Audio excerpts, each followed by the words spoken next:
नमस्कार दोस्तों, स्वागत है आपका स्टडी फॉर सिविल सर्विसेज में। वीडियो को पूरा देखिए। कोई भी आपका फीडबैक है, कोई सजेशन है, तुरंत वीडियो में कमेंट करके जरूर बताइए। अच्छा लगे तो वीडियो लाइक जरूर कर लीजिए और ऐसे वीडियो लगातार फ्री में पाने के लिए चैनल को तुरंत सब्सक्राइब कर लीजिए और बेल आइकन को जरूर टैप कर लीजिए ताकि आगे भी सारे वीडियो आपको मिलते रहे। यूट्यूब में फॉलो करते हैं तो प्लीज ये वाला फ्री टेलीग्राम चैनल जरूर ज्वाइन कर लीजिएगा। सारे नोटिफिकेशन, सारे अपडेट यहीं पे आते हैं, ध्यान रखिएगा। स्टडी फॉर सिविल सर्विसेज का कोई भी पेड ग्रुप अगर आपको ज्वाइन करना है तो सिर्फ 856488053096906523860455 यही नंबर है हमारे, सिर्फ जहां पे कॉल या व्हाट्सएप कर सकते हैं। इंस्टाग्राम पे हमारा पेज जरूर फॉलो कर लीजिएगा, studyforcivil.services है। ट्विटर पे हमको जरूर फॉलो कर लीजिएगा, @studyforcivils है। नमस्कार दोस्तों, आप सभी का स्वागत है स्टडी फॉर एग्जाम्स में। दोस्तों, आज हम लोग इस वीडियो के माध्यम से यूपी प्लस से वीडियो री एग्ज़ाम के लिए हिंदी का सबसे इम्पोर्टेंट जो फैक्ट आपका है, हिंदी साहित्य का इतिहास, उसको हम लोग क्विक रिवीजन के माध्यम से कवर करेंगे। इसमें हम लोग हिंदी साहित्य के इतिहास का विभाजन, नामकरण और जो प्रमुख लेखन है उनके लेखनी, और साथ में जो है नेक्स्ट वीडियो हम लोग देखेंगे पत्र और उनके संपादक को। तो आइए हम लोग वीडियो शुरू करते हैं। उससे पहले आपको बताना चाहता हूँ, यूपी प्लस से वीडियो री एग्जाम, RO BO सहित हमारे कई पेड ग्रुप चल रहे हैं। अगर आप इन पेड ग्रुप से जुड़ना चाहते हैं तो दिए गए नंबर पर कॉल कर जानकारी प्राप्त कर सकते हैं। तो दोस्तों, वीडियो शुरू करते हैं हम लोग।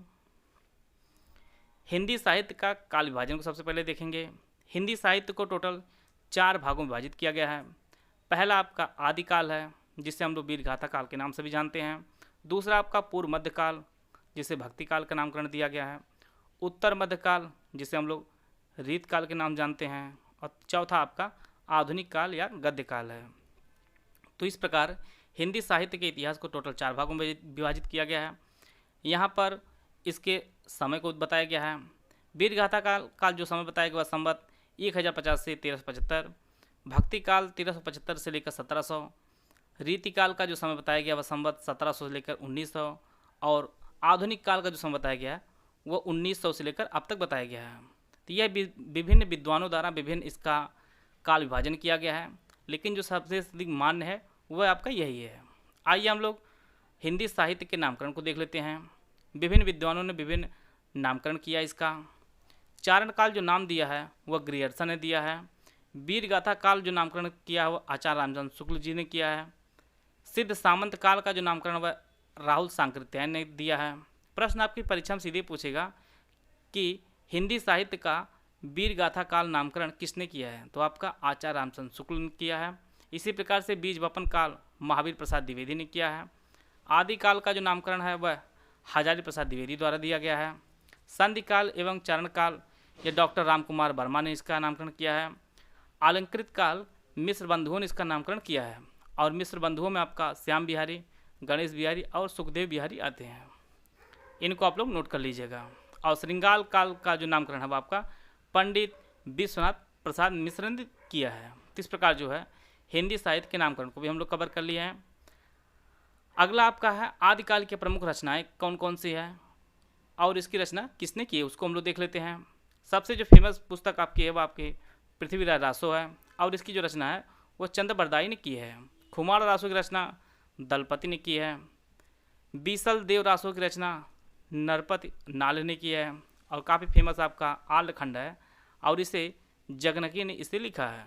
जगनक ने आल्हखंड की रचना की है। और अमीर खुसरो ने जो है पहेलियाँ, मुकरियाँ और 2 शकुने की रचना की है। अमीर खुसरो का जो जन्म है वो आपका सोरो में हुआ है। यह कई बार परीक्षा में पूछा भी गया है। संदेह रासक की रचना अब्दुल रहमान ने की है। और मैथिली कोकिल विद्यापति हैं जिन्होंने कीर्तिलता, कीर्ति पताका और पदावली की रचना की है। और मैथिली काफ़ी फेमस कवि हैं आपके विद्यापति हैं। सारंगधर ने हमीर रासो की रचना की है, और यूसुफ जिलेखा जो लिखा है वह शेख निसार ने किया है। इस प्रकार जो है आदिकाल की प्रमुख रचनाएं और उनको लेखक को देख लिए हम लोग। अगला जो है आपका भक्ति काल है। भक्ति काल यह 2 भागों में विभाजित किया गया है। एक आपका सगुण भक्ति है, दूसरा आपका निर्गुण भक्ति है। सगुण भक्ति को 2 भागों में विभाजित किया गया है। एक आपका रामाश्रयी शाखा है, जिनमें राम भक्ति काव्यधारा है, जैसे तुलसीदास जी भगवान राम के लीला का वर्णन किए हैं। इसी प्रकार से कृष्णाश्रयी शाखा है, इसमें कृष्ण भक्ति काव्यधारा है, जैसे आपके सूरदास जी, जिन्होंने भगवान कृष्ण के अनेक रूपों का वर्णन किया है। निर्गुण भक्ति भी दो भागों में विभाजित किया गया है, एक ज्ञानाश्रयी शाखा, दूसरा आपका प्रेमाश्रयी शाखा है। आइए हम लोग इस समय के कुछ लेखों को देखते हैं, कुछ कवियों को देखते हैं। सबसे पहले हम लोग तुलसीदास जी को देखते हैं। इन्होंने दोहावली की रचना की है, कवितावली, गीतावली, कृष्ण गीतावली, विनय पत्रिका, और सबसे जो फेमस पुस्तक आपकी जानते हैं रामचरितमानस है, तुलसीदास का सबसे महानतम कार्यों में से एक है। इसी प्रकार से जानकी मंगल, रामलला नाचू, और तुलसीदास जी के गुरु का जो नाम है वह नरहरि दास है, नरहरि दास है। इसे हम लोग इस प्रकार से लिख कर सकते हैं, नरहरि दास। नरहरि दास जो थे वह तुलसीदास जी के गुरु थे। अगले आपके हैं सूरदास जी। तुलसीदास जी भगवान राम के भक्त थे, उनका वर्णन किया है राम का, और सूरदास जी इन्होंने भगवान कृष्ण का वर्णन किया है। इनकी रचनाओं में आपका सूर सारावली है, साहित्य लहरी है, सूर पच्चीसी है और सूर सागर है। सूर सागर में 12 स्कंद हैं, सूर सागर में 12 स्कंद हैं, और सूरदास जी ने वात्सल्य भाव में ही अधिक रचनाओं का वर्णन किया है, और इन्हें वात्सल्य रस के जो है सर्वोपरि कवि माने जाते हैं आपके सूरदास जी। और सूरदास जी के जो गुरु हैं वो आपके वल्लभाचार्य हैं। आप लोग गुरु जी का नाम जरूर नोट करते चलिएगा। वल्लभाचार्य जो है वो सूरदास के, और नरहरि दास जो आपके तुलसीदास के गुरु हैं।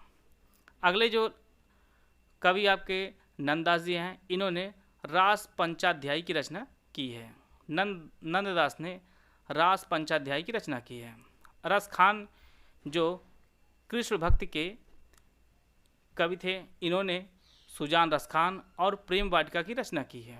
अगर वर्तमान में रस खान जी होते तो हो सकता है इनके ऊपर कई केस हो गया होता, और यह पहले ही कृष्ण भक्ति के रचनाएं की हैं। इसी प्रकार से मीरा जी थीं। मीरा जी के गुरु जो थे वो आपके रविदास जी थे, और इनकी रचनाओं में आपका नरसिंह जी का मायरा है और राग गोविंद है, इन्होंने इसकी रचना की है। नरसिंह जी का मायरा और राग गोविंद की रचना मीरा जी ने की है, और मीरा जी के गुरु रविदास जी हैं। कबीरदास जी हैं। कबीरदास के गुरु आपके रामानंद जी रहे हैं, और इन्होंने बीजक की रचना की है। बीजक जो पुस्तक है, इसकी जो रचना है वो कबीरदास जी ने की है। गुरु रामानंद जी के टोटल 12 शिष्य थे, और इन्हें द्वादश महाभागवत के नाम से भी जाना जाता था। इनके शिष्यों में अनंतानंद, भावानंद, पीपा, सेन नाई, धन्ना, नाभादास, नरहरयानंद, सुखानंद, कबीर, हरदास, सुरसरी, पद्मावती, ये सभी जो है 12 शिष्य थे गुरु रामानंद के, और इन्हें में आपका कबीरदास जी भी थे। नवनाथ जो आपका संप्रदाय है उनमें नवनाथ आते हैं। जैसे वर्तमान में योगी आदित्यनाथ जी हैं, वह इसी संप्रदाय से शिक्षा लिए हैं। इन नवनाथों में कौन कौन से उनको हम लोग देख लेते हैं। एक आपका आदिनाथ, मत्स्येंद्रनाथ, गोरखनाथ, गहिड़ीनाथ, चरपटनाथ, चौरंगीनाथ, जालंधरनाथ, भर्तृनाथ और गोपीचंद्रनाथ, टोटल यह 9 नाथ हैं। प्रश्न आपकी परीक्षा में यहाँ से पूछ सकता है 9 नाथों में कौन शामिल नहीं है या है। तो इस प्रकार आप लोग 9 नाथों को एक बार देख लीजिए। आइए हम लोग कुछ रचनाओं को देख लेते हैं। मलिक मोहम्मद जायसी, यह काफ़ी फेमस लेखक रहे हैं। इन्होंने सबसे जो फेमस पुस्तक इनकी है वो आपकी पद्मावत है, और अगली पुस्तक आपकी अखरावट है, आखिरी कलम है, चित्ररेखा है। तो ये जो पुस्तकें हैं इनकी जो रचना है वो मलिक मोहम्मद जायसी जी ने की है। पद्मावत, अखरावट, आखिरी कलाम और चित्ररेखा। चंदायन की रचना मुल्ला दाऊद ने की है। मृगावती की रचना कुतुबन ने की है। नरोत्तम दास ने सुदामा चरित्र और ध्रुव चरित्र की रचना की है। मधुमालती की रचना मंझन ने की है। भक्तमाल की रचना वो आपके नाभादास ने की है। सत्यवती कथा की रचना ईश्वर दास ने की है।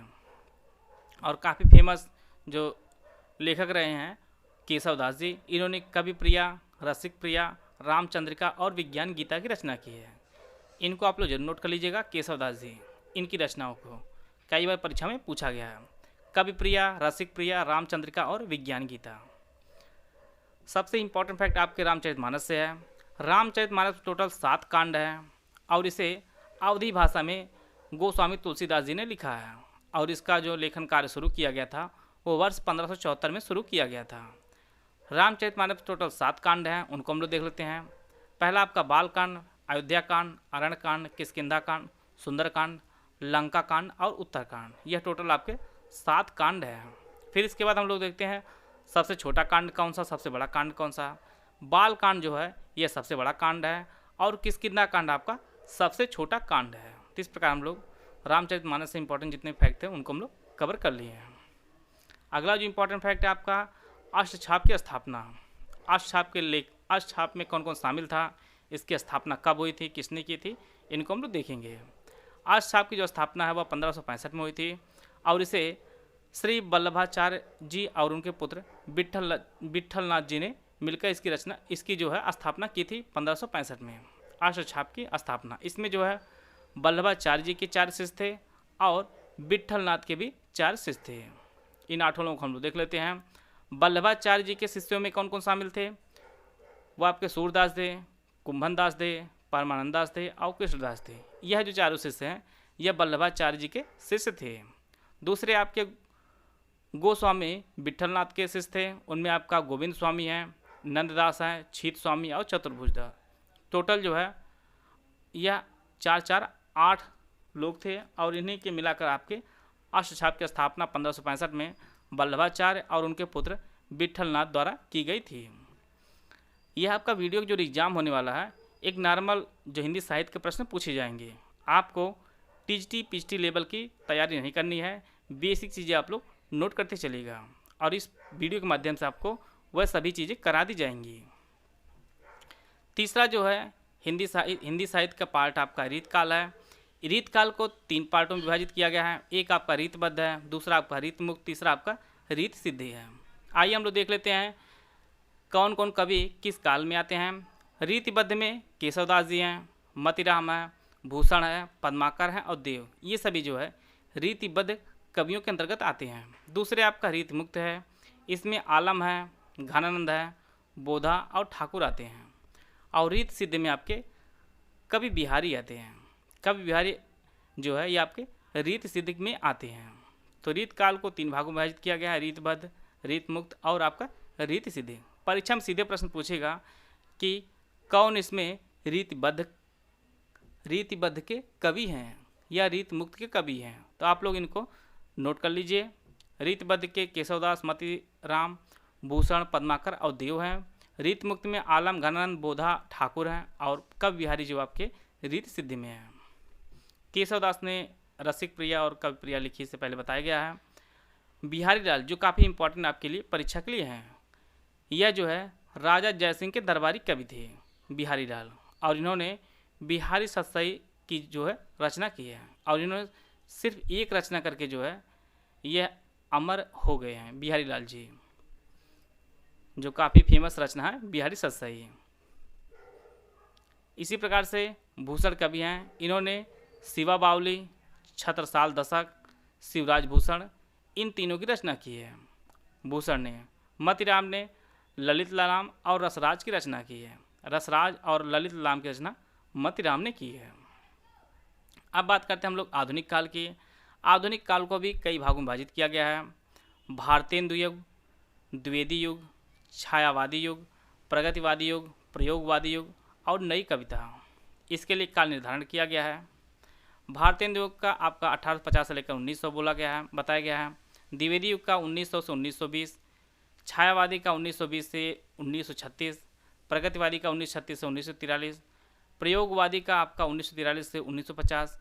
यहाँ पे आपका टाइम पीरियड परीक्षा में नहीं पूछा जाएगा, सिर्फ आपको ध्यान देना है कि कौन से कवि जो है किस टाइम के हैं और कौन सी रचना इन्होंने की है। विशेष रूप से आप लोग उसका ध्यान देंगे। भारतेंदु युग का जो नामकरण है वह भारतेंदु हरिश्चंद्र जी के नाम पर यह नामकरण किया गया है। और इन्हें जो है हिंदी नवजागरण का अग्रदूत भी कहा जाता है।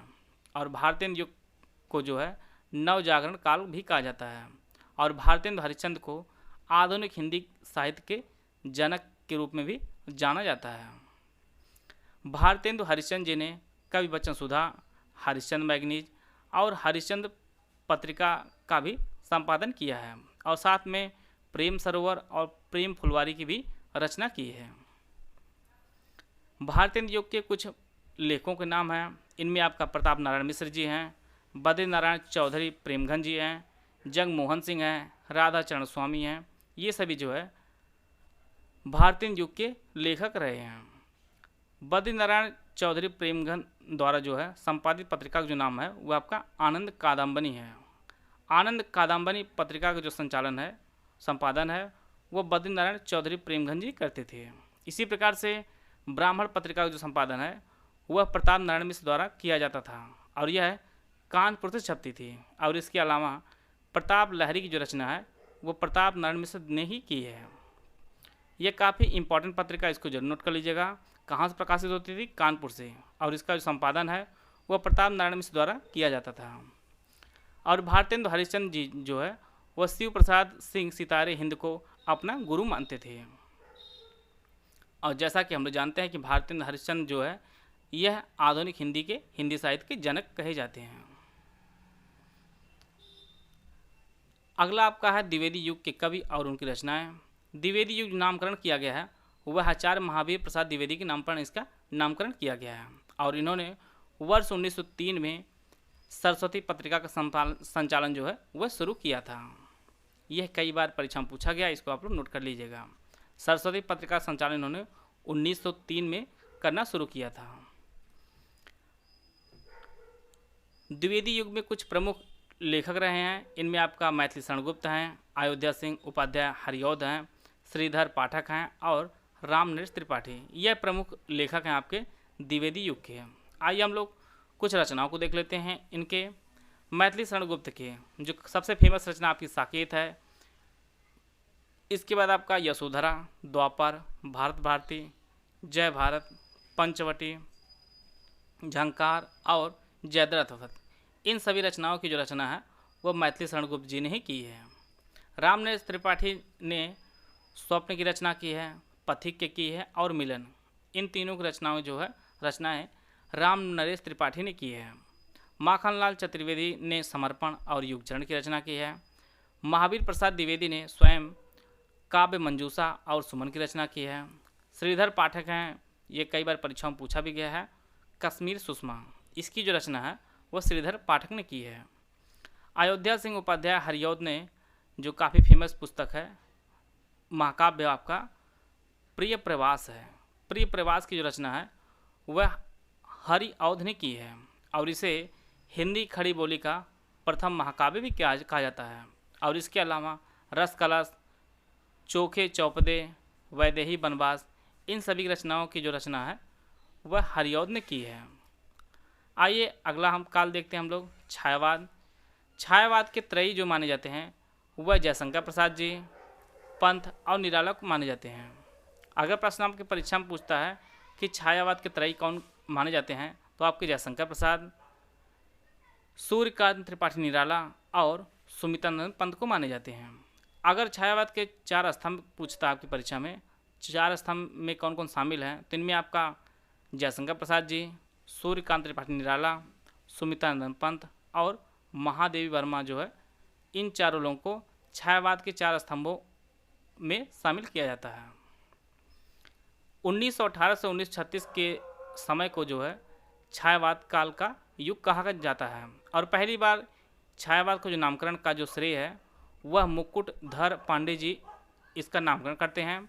और इन्होंने पहली बार छायावाद जो शब्द का प्रयोग किया था वह श्री शारदा पत्रिका में इन्होंने पहली बार इसका नाम प्रयोग किया था।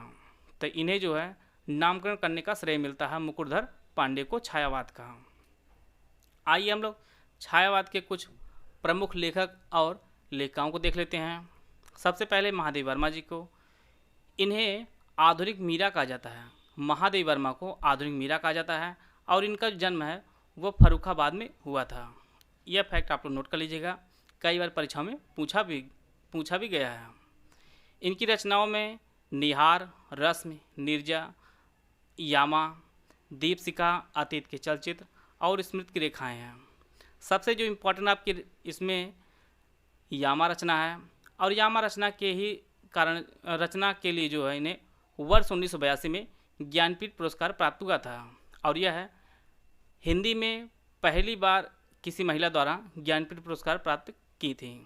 इन्हें वर्ष 1982 में ज्ञानपीठ पुरस्कार प्राप्त हुआ था यामा रचना के लिए। और इसके साथ मेरा परिवार, पथ के साथी और ये सभी जो रचनाओं की रचना है वह महादेवी वर्मा जी ने की है। अगले आपके हैं कवि जयशंकर प्रसाद जी। जयशंकर प्रसाद जी का जो जन्म है वह वाराणसी में हुआ है। इनकी रचनाओं में सबसे जो फेमस रचना है वो आपकी कामायनी है। कामायनी की रचना आपके जयशंकर प्रसाद जी ने की है। कंकाल, तितली, इरावती, चंद्रगुप्त मौर्य, प्रेम पथिक, झरना, आंसू लहर, इन सभी की रचनाएं जो है वो जयशंकर प्रसाद जी ने ही की है। जो सबसे मेन इंपॉर्टेंट रचना इनकी आपकी कामायनी है। सुमित्रानंदन पंत। सुमित्रानंदन पंत को प्रकृति के सुकुमार कवि के नाम से भी जाना जाता है और इनका जन्म अल्मोड़ा उत्तराखंड में इनका जन्म हुआ था। इनकी रचनाओं में प्रमुख रूप से ग्रंथि, गुंजन, ग्राम्या, युगांत, स्वर्ण किरण, स्वर्ण धूल, काला और बूढ़ा चांद, लोकायतन, चिदंबरा और सत्यकाम है। विशेष रूप से चिदंबरा को आप लोग नोट कर लीजिएगा क्योंकि इन्हें चिदंबरा पर ही वर्ष 1968 में ज्ञानपीठ पुरस्कार प्रदान किया गया था और यह हिंदी भाषा के पहले लेखक रहे हैं जिन्हें ज्ञानपीठ पुरस्कार प्रदान किया गया था वर्ष 1968 में। और इससे पहले वर्ष 1960 में जो है काला और बूढ़ा चांद काव्य रचना के लिए साहित्य अकादमी पुरस्कार से भी सम्मानित किया गया था। इसके बाद 1961 में इन्हें पद्म भूषण की उपाधि भी दी गई थी। अगले हमारे जो कवि हैं वो आपके सूर्यकांत त्रिपाठी निराला जी हैं। इनका जन्म है वह मेदिनी जिला आपका है पश्चिम बंगाल में, यहाँ पर इनका जन्म हुआ था और इनकी जो मृत्यु है वो आपके प्रयागराज में हुई है। आप लोगों ने पढ़ा होगा वह है तोड़ती पत्थर, काफ़ी फेमस रही है इनकी कविता। इनकी रचनाओं में आपका परिमल है, गीतिका है, आराधना है, कुकुरमुत्ता है। एक रचना आपके तुलसीदास जी है, यह भी आप लोग नोट कर लीजिए, काफ़ी इंपॉर्टेंट है। प्रश्न सीधे परीक्षा में आपको पूछेगा कि तुलसीदास की रचना किसने की है, तो ये आपके सूर्यकांत त्रिपाठी निराला जी ने की है। फिर आपका नए पत्ते है और अप्सरा है, इन सभी की रचना सूर्यकांत त्रिपाठी निराला जी ने की है। तो इस प्रकार हम लोग एक पार्ट देख चुके हैं। नेक्स्ट पार्ट में हम लोग कुछ पुस्तकें साथ में जो है किस पत्रिका का संचालन कहाँ से और उसकी विशेषता क्या है उनको हम लोग कवर करेंगे। आशा है आप सभी को बहुत कुछ जानने को मिला होगा। वीडियो अगर आपको अच्छा लगा तो लाइक कर सकते हैं। मिलते हैं हम लोग नेक्स्ट वीडियो में। वीडियो को बहुत धन्यवाद। जय हिंद, जय भारत।